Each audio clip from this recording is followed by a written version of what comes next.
Passons à l'actu, au sujet suivant, les amis. On va parler de Hawkeye. Et regardez mon jeu de mots incroyable, Hawkeye, oui. Oui, pourquoi ? Parce que si vous avez vu la bande-annonce, vous comprendrez pourquoi Aïe, quoi. Pas plus réjouissant.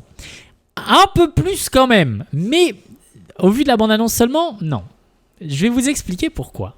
J'ai travaillé un petit peu, vous allez voir. On a le droit à une affiche, voilà. Et l'affiche en dit long. C'est ambiance Noël. On va être sur une ambiance Noël 100%.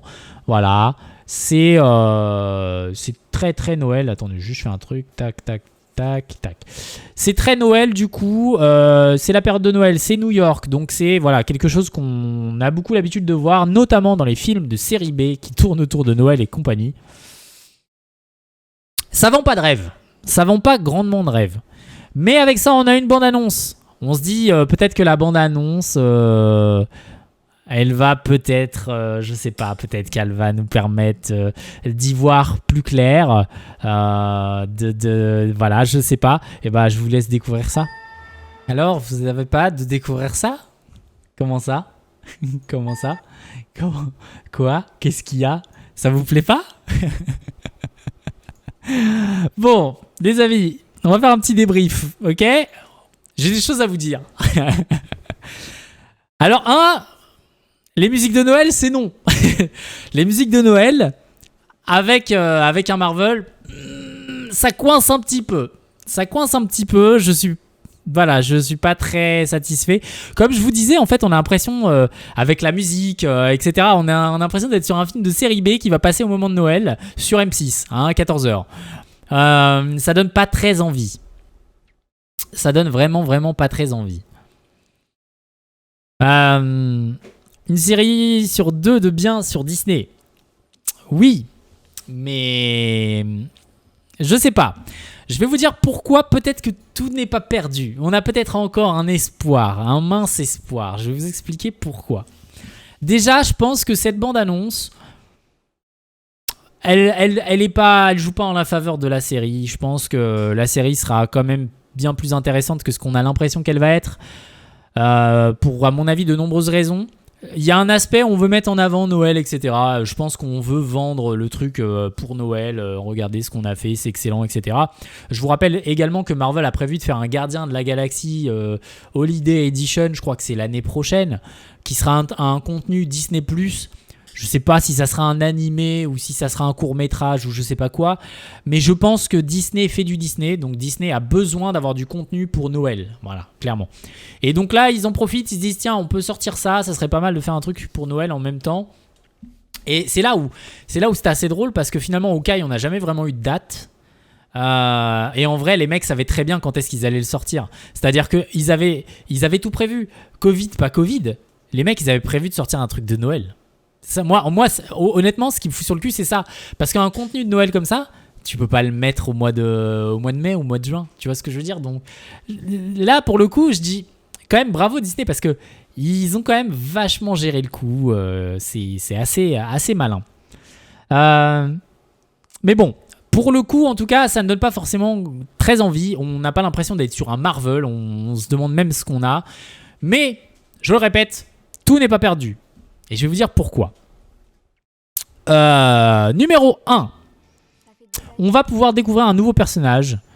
Donc, déjà numéro 1, on va avoir Hawkeye en mode après, post-Endgame et post-Ronin. Je vous rappelle que dans Avengers, il était devenu Ronin, comme on peut le voir sur cette image-là, qui est un autre personnage. Voilà, on le voit bien ici.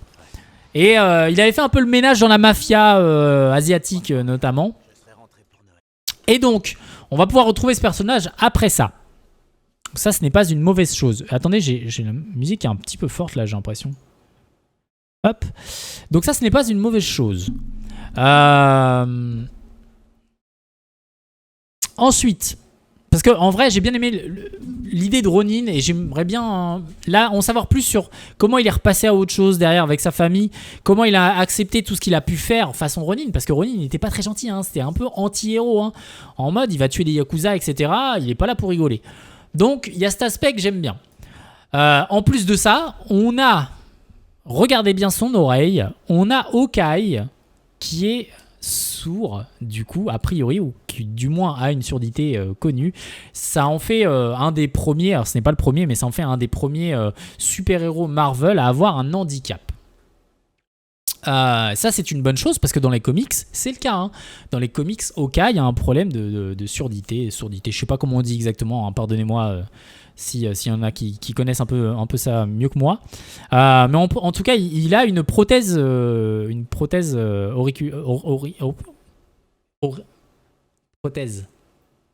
à l'oreille. J'ai plus. Prothèse à l'oreille, c'est pas grave. Du coup, on est un petit peu dans la fidélité du personnage. Pas le petit doigt. Bah non, pas auriculaire. Non, bah non. Et pas oculaire non plus. C'est là, il est non. Il est dur de la feuille. Le bat. Pas mal. Donc il a un petit problème en tout cas. Donc il y a un côté fidélité dans le personnage qui est assez intéressant. Ok. En plus de ça, on va du coup découvrir un nouveau personnage en la présence du coup de Kate Bishop que vous allez voir juste là, que vous avez vu dans la bande-annonce. C'est elle qui s'est un peu grimée en Ronin. Voilà, c'est elle. Non, ça c'est Jeremy Renner. Voilà. On va voir Kate Bishop. Décidément, j'arrive pas à m'arrêter au bon moment. Voilà. Kate Bishop qui va a priori être celle qui va pouvoir reprendre le flambeau de Hawkeye. Parce que Hawkeye se fait un peu vieux, hein, il est devenu un peu sourd, donc voilà, forcément il va falloir passer la main. Sa copine Black Widow n'est plus, donc il va falloir passer la main. Donc c'est elle qui va reprendre le flambeau. C'est auriculaire ? Eh ben c'est auriculaire. Bah tu vois, j'avais un doute de ouf. En fait j'ai cru petit doigt encore une fois et... Ok, merci. Merci pour l'info, c'est bien auriculaire. Voilà, je suis fier de moi du coup. J'allais pas me tromper en fait. Je me suis repris, mais non, j'aurais pas dû. Donc on va voir Kate Bishop, du coup, on va découvrir un nouveau personnage, nouveau Hawkeye du coup à venir. Et j'ai hâte de découvrir parce que bah, c'est toujours intéressant d'avoir des nouveaux persos. Ça amène un peu de frais dans cet univers. Prothèse auditive sinon, en effet. Donc ça amène un peu de frais, etc. Donc j'ai hâte de découvrir ça. Je me dis que ça peut être intéressant. Il y a plusieurs choses à ça. C'est qu'on sait très bien, et on va en parler juste après, qu'il y a encore beaucoup de films à venir dans l'univers Marvel.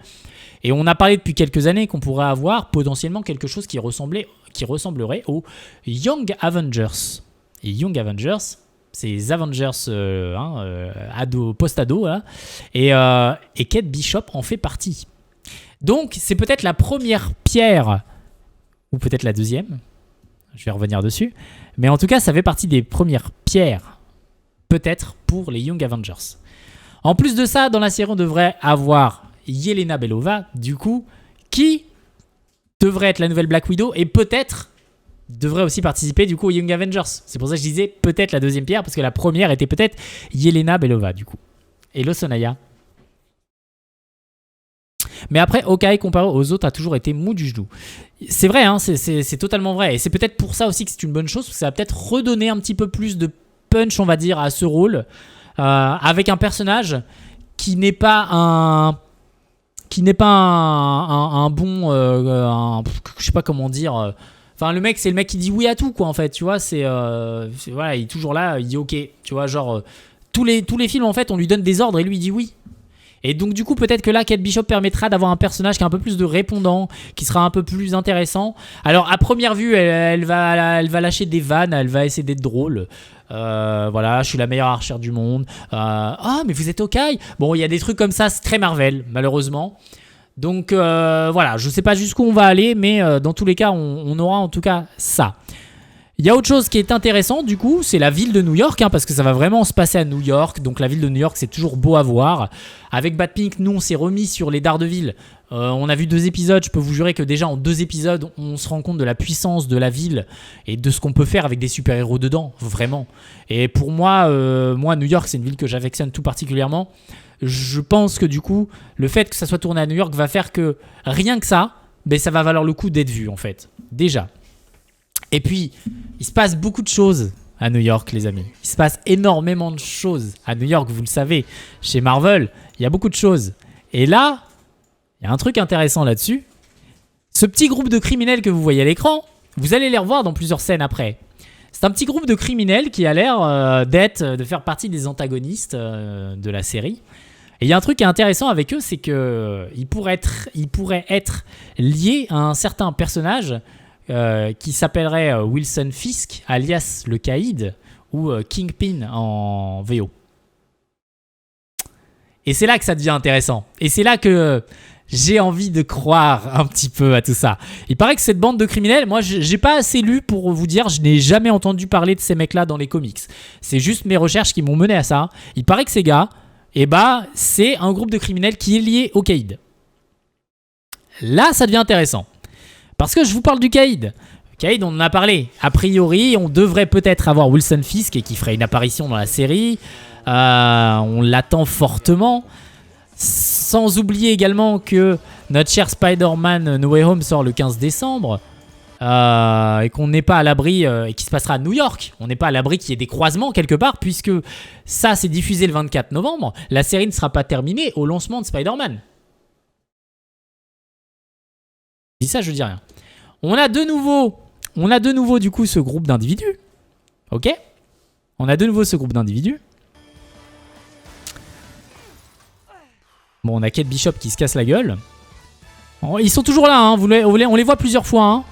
Là, il y a les Avengers du pauvre qui sont là. Il y a une image intéressante. Ça sort d'où, ça? Regardez, on a l'impression d'avoir... Ouais, je sais pas, d'avoir une mise en scène. Je ne sais quoi. Donc comme je vous le dis, c'est toujours sympa, ça se passe à New York, etc. Et donc je vous parlais du Caïd, Kingpin. Et je vous présente Echo. Voilà, Maya Lopez, alias Echo. Et Echo, vous connaissez peut-être pas, mais en tout cas c'est un personnage que vous allez apprendre à connaître puisqu'elle va avoir sa propre série en spin-off à Hawkeye. Et Echo est un personnage où ses parents ont été tués par le Caïd. Mais le Caïd, plutôt que d'assumer ça, en fait, prend la petite sous son aile et lui explique que c'est Daredevil qui a tué ses parents. Est-ce que vous voyez où je veux en venir ou vous voyez pas où je veux en venir? Ça fait quand même beaucoup de choses, non? Genre un petit peu, hein? Donc voilà, Echo qui aura sa propre série, qui est en lien avec le Caïd, qui est en lien avec Daredevil. Ça plus ça plus ça plus ça, moi je dis, je sais pas, il commence à faire chaud ici, non? Donc voilà, je ne dis ça que pour ça. Il y a un espoir de voir It Smells Good. Voilà, c'est ça. Il y a un gros espoir de voir le Caïd, puisque on sait qu'en plus Vincent D'Onofrio qui joue le rôle, parce que on parle bien du Caïd, pas un recast, on parle du Caïd de Vincent D'Onofrio quand même, hein, qui avait joué le rôle dans la série Daredevil de Netflix. Je le précise quand même, hein, parce que déjà on ne veut pas de recast. Je crois que personne au monde ne veut un recast tellement le mec était ouf. Mais surtout, il arrête pas de jouer sur les médias, sur les réseaux. Il arrête pas de jouer avec tout ça, le fait de reprendre son rôle, etc., etc. Lui, il joue beaucoup de ça, il s'en amuse. Et donc du coup, il y avait de fortes probabilités que ça se fasse. Peut-être sur la fin de la série, sur les derniers épisodes. On a Echo qui est lié à lui. On a Echo qui est lié à Daredevil, qui veut tout faire pour se venger de Daredevil qui a soi-disant tué ses parents. Du coup, je vous le rappelle. Est-ce qu'on n'a pas un espoir de voir Daredevil et notre bien-aimé Charlie Cox? Moi, je sais pas, mais j'ai envie d'y croire, quoi. J'ai envie d'y croire. Voilà un peu tout ce qui me fait penser qu'on a un espoir d'avoir une série intéressante. Je ne dis pas que ça va être bien. Je ne dis pas que ça va être un des meilleurs trucs qu'on aura vu. Je pense que ça va être du Marvel. Et donc, dans le Marvel, il y a du bon, il y a du mauvais. Ça s'alterne. C'est un coup, il y a un truc très bien. Un coup, il y a un truc moins bien. Mais, voilà. Je ne sais pas exactement... Voilà, comment va se situer la série. Mais je pense en tout cas que ça sent très bon pour certaines choses. Voilà, il y a certaines choses qui sentent très très bon. Est-ce que c'est vraiment tourné à New York? Parce que les Américains aiment bien dire que ça se passe à New York, mais en vérité, ils tournent à Chicago. Non mais on s'en fout de tourner à New York ou pas, c'est représentatif de New York, peu importe où ça a été tourné. Quand tu sais que The Batman est tourné en Écosse, alors que c'est Gotham City et qu'en général c'est New York... Osef, ça se passe à New York. Ce qui est important, c'est de situer l'action à New York et de situer les vilains et les super de New York, quoi. Ça serait le feu. Convention médiévale, ouais, je pense aussi, mais on sait pas pourquoi ils se battent là-dessus. En plus, il fait bien Kingpin, lui, mais de fou. C'est vraiment un Kaïd de dingue, c'est trop bien. Je sais pas pourquoi, mais je sens le fake de ouf. On va juste voir une ombre dans un épisode pour Daredevil. Et on verra peut-être 5 minutes le Kaïd. Mais t'as sûrement raison. Mais si on a 5 minutes du Kaïd, déjà, ça confirme que Disney Marvel a envie d'intégrer les personnages, ou du moins quelques personnages de l'univers Netflix, finalement. Et c'est pas plus mal. Ça veut dire qu'un personnage qui a été adulé comme Charlie Cox et Daredevil, ou le Punisher de John Bernthal, du coup, c'est des personnages. Si c'est des personnages qui ont été appréciés et qui font revenir le Kaïd, ça veut dire qu'ils ont l'intention d'en faire revenir plusieurs, c'est obligé. Et même juste une ombre de Daredevil, mais moi je serais genre trop bien, quoi. Genre vraiment, ça serait déjà satisfaisant. Ouais, voilà, c'est ça serait déjà satisfaisant. Je veux pas me faire du mal à regarder Hawkeye pour 5 minutes de Kaïd. en soi, t'as raison, hein. En soi, t'as raison. Mais je pense honnêtement, que la bande-annonce vend mal le truc. Et j'attends vraiment une seconde bande-annonce pour venir, on va dire, mettre un petit peu de clair là-dedans. Parce que, clairement, on n'apprend rien de ce qui va se passer dedans. Honnêtement, après ces 1 minute 52 de bande-annonce, on ne sait absolument pas ce qui va se passer, hein. C'est peut-être la plus mauvaise bande-annonce qu'on ait eue chez Marvel depuis des années, hein, vraiment. Mais je pense que c'est fait exprès. Jamais aimé Hawkeye, mais c'est un peu tout le problème, c'est qu'il y en a beaucoup qui l'ont pas trop aimé. Et c'est pour ça que je trouve que c'est une erreur de tourner le teaser de cette façon-là, parce que je pense que c'est pas la bonne manière d'accrocher les gens sur un personnage qu'ils n'ont pas aimé. On a l'impression qu'ils essayent de te coller Noël pour dire on va faire un thème de Noël, comme ça les gens qui aiment pas Hawkeye, ça va être la bonne humeur de Noël, ils vont quand même regarder. Mais je pense que c'est l'erreur qu'ils ont fait, parce que les gens, à mon avis, ils sont pas plus sensibles que ça à Noël, ils le seront, mais dans un certain contexte, mais du Marvel à Noël, ils en ont rien à foutre. Et je pense que c'est pas la meilleure façon de vendre Hawkeye. Pour moi, la meilleure façon aurait été de sortir un teaser qui aurait été explosif, que personne n'aurait attendu, et où on aurait eu une scène d'action de dingue, je sais pas, mais vraiment. Voilà, mais peut-être que c'est pas possible, parce que peut-être que ça n'existe pas dans la série aussi, hein, soyons d'accord. Hein. Mais bon, on a quand même quelques espoirs. En tout cas, moi, je garde quelques espoirs. J'ai envie encore de croire que le 24 novembre, quand la série sortira, on aura une bonne surprise, et que pour les semaines qui suivront, on aura de bonnes surprises, et peut-être du coup, peut-être pas un crossover directement, mais peut-être des allusions entre Spider-Man No Way Home et Hawkeye, parce que, je vous rappelle, ça se situe au moment de Noël, c'est à New York, il faudrait situer un peu plus Spider-Man, mais ce qui est sûr, c'est que ça va se passer à New York, ça sort en même temps, voilà. On verra bien, c'est qu'une théorie de ma part, hein. J'ai absolument rien lu là-dessus, hein, les amis, je peux vous assurer.